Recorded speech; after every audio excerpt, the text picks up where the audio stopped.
We're adding movements. This isn't gross crunches or leg throwdowns or tornado slams. This is controlled movements with progression. Head down, we're gonna lift our arms and legs up and down. Try not to let them touch the ground once you begin. So bring them up, rise and fall for 5. Head down, a little bit slower. There we go. Squeeze the glutes, retract the shoulder blades. Good. Now roll to your back, please. So notice all the first ones were holds. Now we're adding movement, arms overhead. We're gonna start with a 6-inch leg lift. So bring the legs up and legs out nice and straight. We're gonna flex them up all the way to my hand.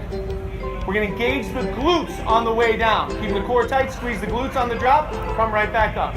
I would love 5 of these.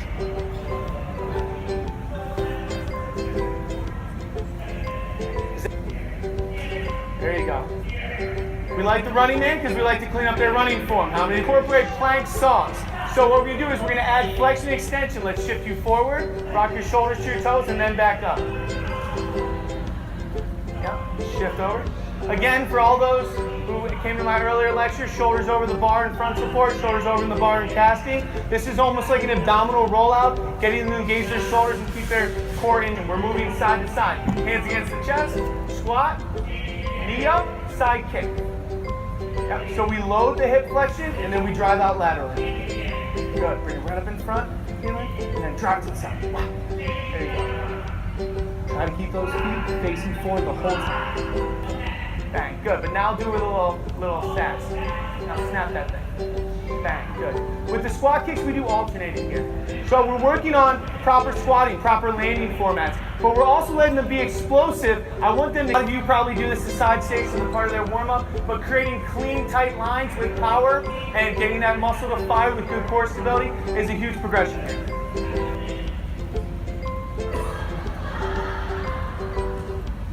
Good. Pull that knee up and load back behind you. Awesome. Here. Yeah, elbows coming out. Good. She goes elbows in her toes to where her arms are up. She's driving her opposite elbow across her knee. She's increasing flexion with rotation and drive across opposite elbow. You get a gymnast that broke up with her boyfriend, the best knees you'll ever see in your life. Big drive all the way across, and then let's go to the other side. We're gonna squat. The wider the better on this, because now you're getting them to stretch their adductors and also strengthen their glute medius. Different type of tracking for lateral stability. Almost down to the ground.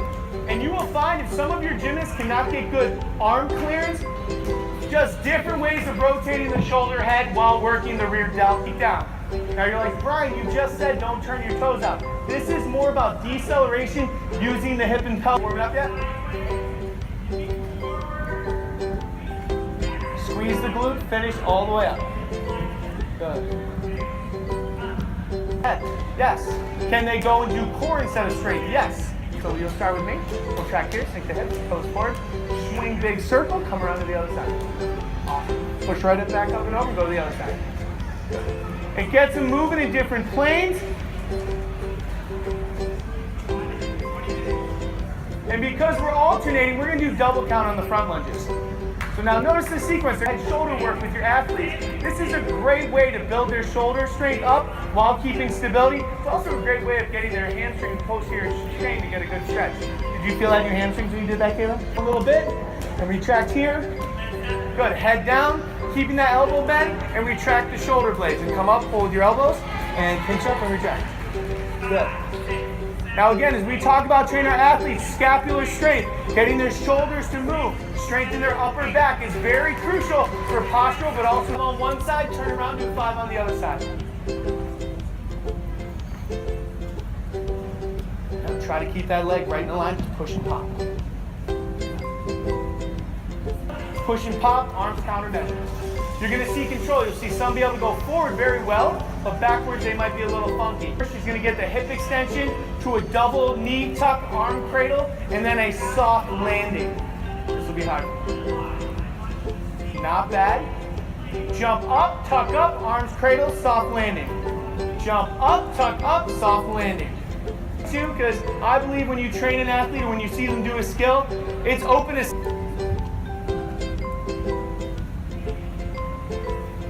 So those are like tucks. Like jumps, jump up. Good. push off. Not so much height, I want lateral distance. Moving, kicking the opposite leg behind, swinging up and over from some support there, strengthening their obliques and working their glutes. Side to side. Awesome. Arms up though. I want arms up, get that extension. Good, and then arms up, go back that way. Good, I want to see you though, feet parallel. Don't let those feet, that's happy feet. And we're gonna start doing nice circles out. Yeah. Now again, we tell them all up, come up, pinch, squeeze, rotating from side to side. Kayla looks excited, she really wants to do it, so we'll have her do it. Yes. She's going feet.